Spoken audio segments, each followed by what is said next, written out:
The reason why we get in the classic approach is because many times the location demands it. If we had a way, we'd make things pretty modern and contemporary, and bring in some futuristic elements into it. But it doesn't always work, especially in the hospitality industry, where you have to create something that appeals to all kinds of people of all kinds of age groups, different diversities in terms of people from different cultural backgrounds, different countries. So sometimes people come down to India to use our projects in such a way that they eat there, they live there, they sleep there, they dine there, they party there, and some of them do want the Indian or the Asian experience. So or it might happen in any other place of the world. For example, we just finished a private jet terminal in the Caribbean islands, where the people who come there, this really high-end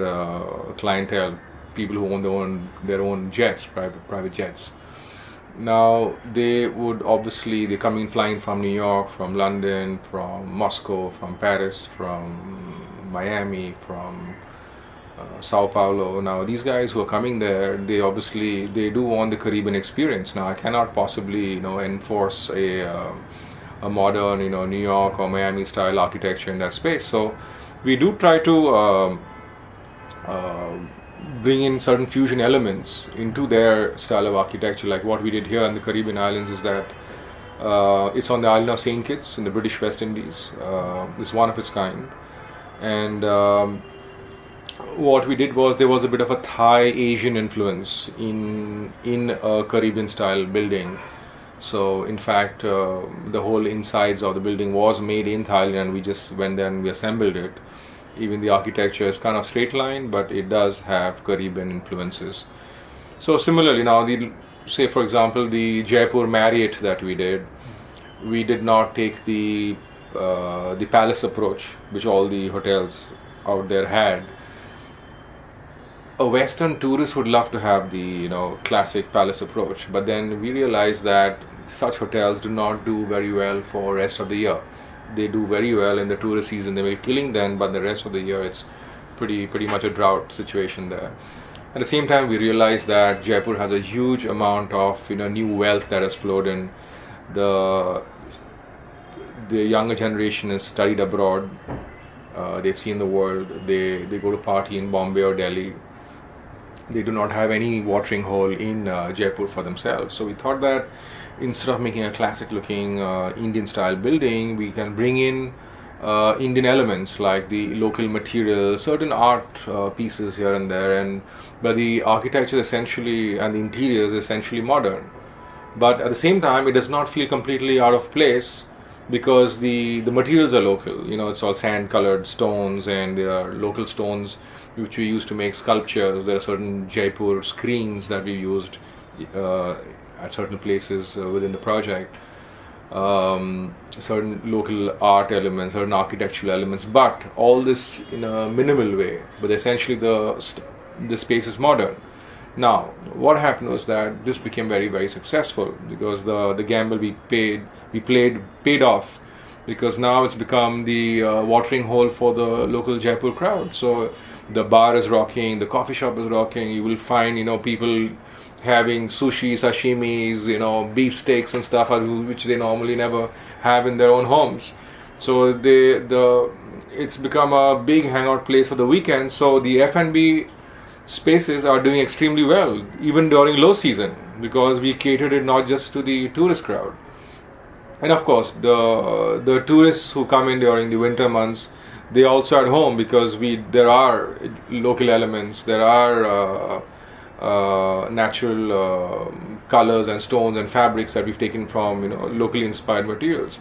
Even what we realized that there were cases where some of the tourists staying in one of those fancy palace hotels like Rajvilas Rambagh Palace, after a while, after 2 days of being there, they've had their fill, and then they are dying for a city, like experience. They want a wood-fired oven pizza, they're missing their Japanese food. So they come in here for the urban experience, though they are in Jaipur. So you see, it's the location, the function, the the end clientele that you're looking at, so all this is important towards making a fusion between classic and modern to make it viable, so that at the end of the day the project should get a good return on investment, and doing such things ultimately translates into business, hence we do it. All our projects are dissimilar from each other. The whole project that we start normally begins with a story, and we take it right to the end, and hence our projects are also very, very different from each other, again depending on the location and function of the project. One of our most successful stories that we had made was for the Meridien Hotel in New Delhi. It was a renovation of an old existing building. The renovation was spread over 4 years. It took us, because it was a running hotel, we spent around 350 crores in those years to renovate the hotel, and it nearly had a return of 2000% end of it, not 200%, 2000%. Every year we were able to give them 200 to 300% return on investment. Now, how did we do that? The client's brief was art and tech. It was a very, very interesting for us, because that was like a dream project for us. We love modern projects and we love technology in our projects. So here, right from the beginning, the moment you enter into the porch of the hotel, technology shows up in the form of art, and our art form, shows up in the form of technology through lighting, new age materials, video graphics. There are projections, there are optic glass sculptures, the whole flow pattern is created because of some projection from the ceiling, which creates a dynamic flow pattern or a carpet design, which is actually just an illusion, and only when you walk over it do you realize that it's not a really pattern on the floor, but just a projection of light. Things like that. So we carried it all the way through, even right to the bedroom experience, where the guest could choose the color of his room by pressing a few buttons, and he creates a romantic bedroom experience. The room becomes from a violet to an amber color to a warm color, using technology. This was done years ago. Now color changing is pretty much pretty common, but we did this in 2003, which is like over 12 years ago. It was a big trendsetter. Till now, this project is a brand standard for the Meridien worldwide. Designers from around the world, when they have to do a Meridien project, usually they are given a design brief, and this is used as a brief given to the architects, so that the hotel should be inspired by this in terms of colors, in terms of furniture design. The colors were only black, white, and a little bit of red here and there. So this story that we started then has become a story to be used worldwide now. So so you don't know where the story is going to ultimately lead to, but we like to do things that way, where there is a beginning with a particular story, a particular concept, and we weave it right to the end. Whether it was the Jaipur Marriott or even the city that we made of Ambi Valley, which was master planned by us. Like Chairman Roy's brief was to make a lake city. So the story began with creating lakes. So we identified the hilly terrain. We put in dams at the right places that would create lakes up to 1.5 kilometers long. We had like 7 different villages planned, spread over the 10,000 acres. Each village would have its own concept inspired by the geographic conditions of India. Like northern part had some Kashmir influence, or western part had will go in kind of Spanish, Portuguese kind of influence. So here too, so even on an urban scale, urban planning scale, where you're dealing with a much larger canvas of 10,000 acres, which is perhaps the largest city planned since independence, it began with a story. And right now, the most visual thing that anyone talks about Ambi Valley is this Great Lakes, and the dams across, the roads across it, the sails that was put over the roads to create a sculptural element there. the landscape that revolves around the lakes, So that's another example of a story.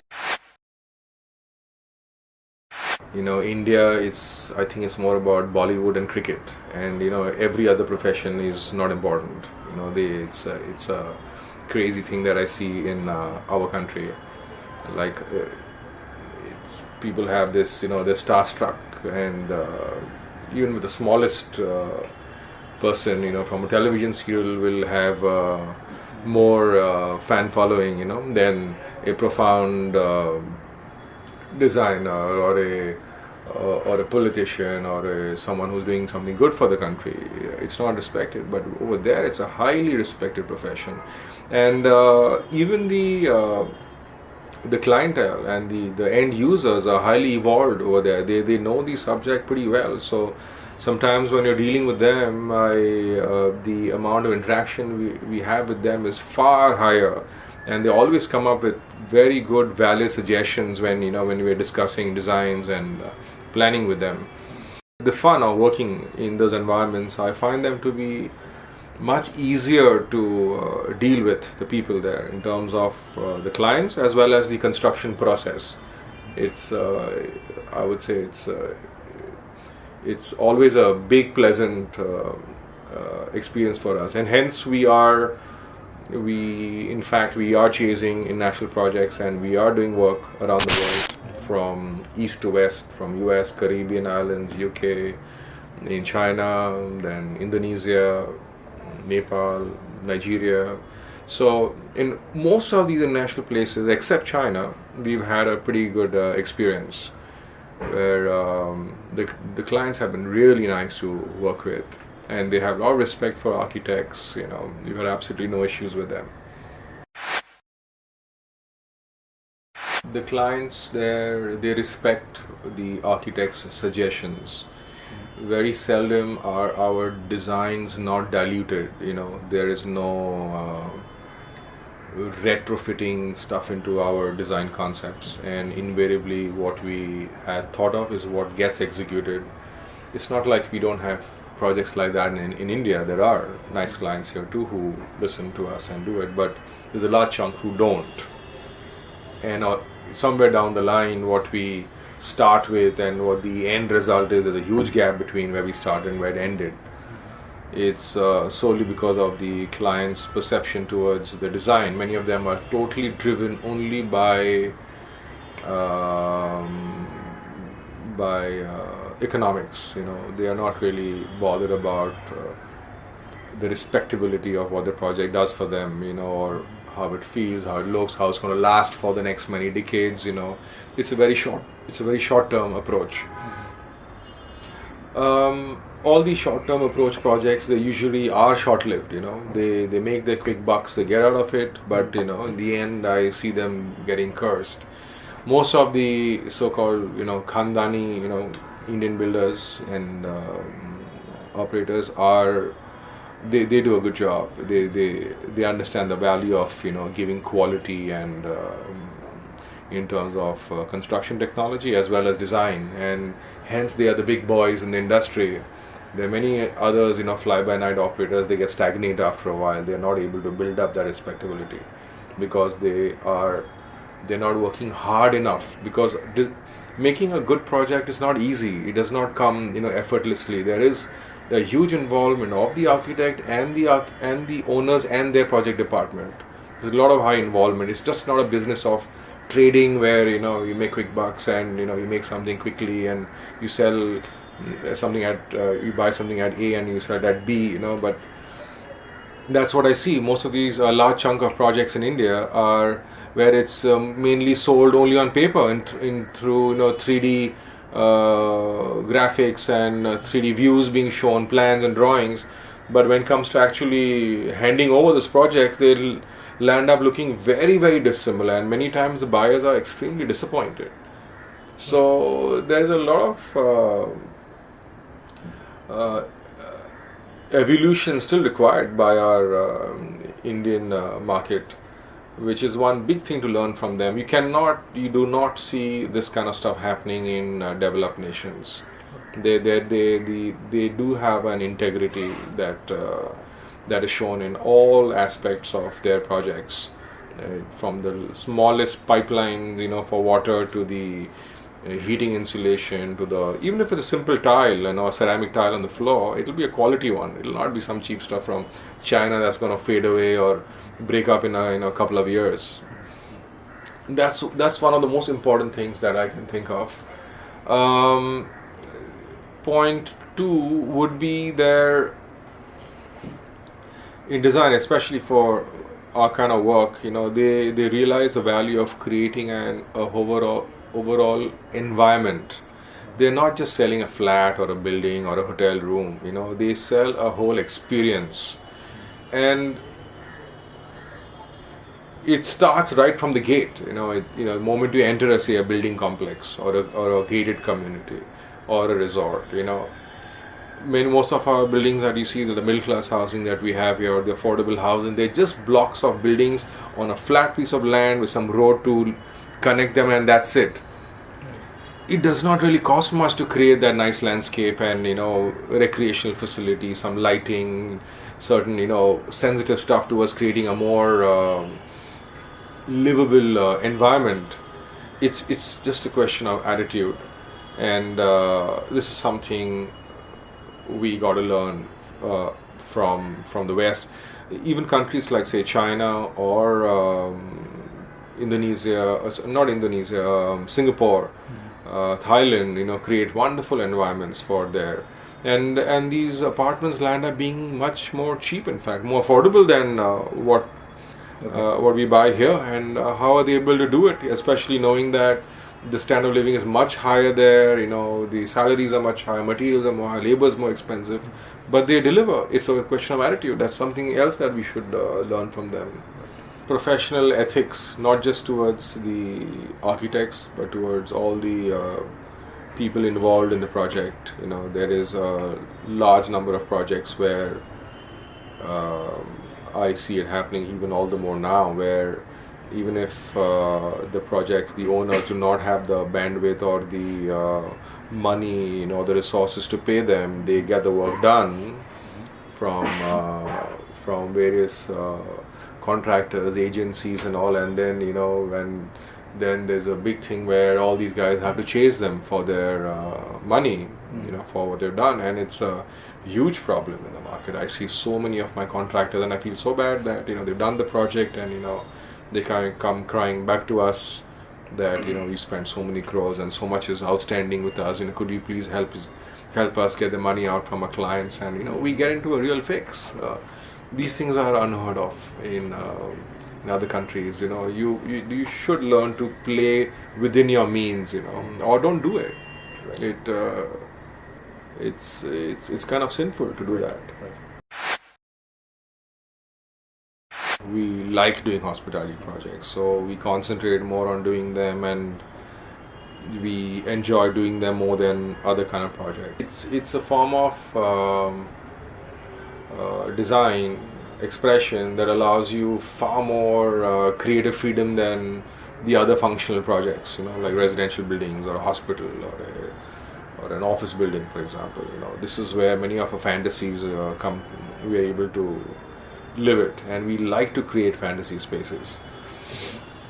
Now, requisite one of the most important things in terms of being practical is the planning. Okay, now one thing is the aesthetics and atmosphere and all that, but you need to get your circulation and the relationship between back of the house and the front of the house. That means the back, which is the kitchens and the people running the show, how they interact with the front of the house where the guests hang out, and you don't see them both. Right. They're completely behind a screen, but it's all working out well over there. And they come out of little openings and they service the front. Now that circulation, the relationship between the front and back is very important, which many people are unable to get right. The other very, very important thing is styling. Creating the right atmosphere, so creating something that is trendy, creating something that is internationally acceptable. Because at the end of the day, you are targeting clients, who's traveled the world, who are from New York, London, Germany, Frankfurt, Tokyo. They have seen the best in the world. So when they do come here, they're since them having a high level of exposure, creating a space which is internationally acceptable is a big challenge within India, which we have been able to somehow provide for our projects. Hence, it allows us. Hence, we have been empaneled with most of the big international hospitality chains from the West. More or less, I'm self-taught, and so my message to other architects and designers, especially the young ones, budding ones, is that after your education is done, please spend a lot of time, save up all your money and go for a travel backpack around the world to develop countries and see where they are. It'll be a big eye-opener. What you see through learning is far more important than the education that you get in your university or in college or in design school. The new finishes like using wood finishes, stone finishes, some of them have they change the colors when you see them from different angles. All these things are the new trends in this material, because you have to reinvent your designs, otherwise it gets very dated and some new stuff will come. But it's a very practical material because it's a very easy way to clad your building in an inexpensive way, in an efficient and less time consuming way, and also it's shown to protect buildings, especially in our Indian conditions, especially places like Bombay where there is a lot of rainfall and the regular cement, concrete, brick block buildings are not able to really withstand the effects of such high rains. So these ACPs seem to act as a good raincoat, over the building, which has been very successful. So you see, most of our commercial buildings in Bombay, this is the most common material to be used, and it's there to stay for a long time, I think. Aesthetically also, it's on the hands of the designer. There are so many things possible, and you get every possible color, all new kinds of finishes. I personally love white, and there are some fantastic buildings I've seen in the Western world done in white, especially by architect Richard Meyer. Okay. But I don't see them being used in India very much. And also, it does require a certain amount of maintenance, the white stuff. But I think if you take care of it, your building can look very nice. Normally, they have white painted buildings, but no white ACP buildings. So I'd love to see buildings done that way.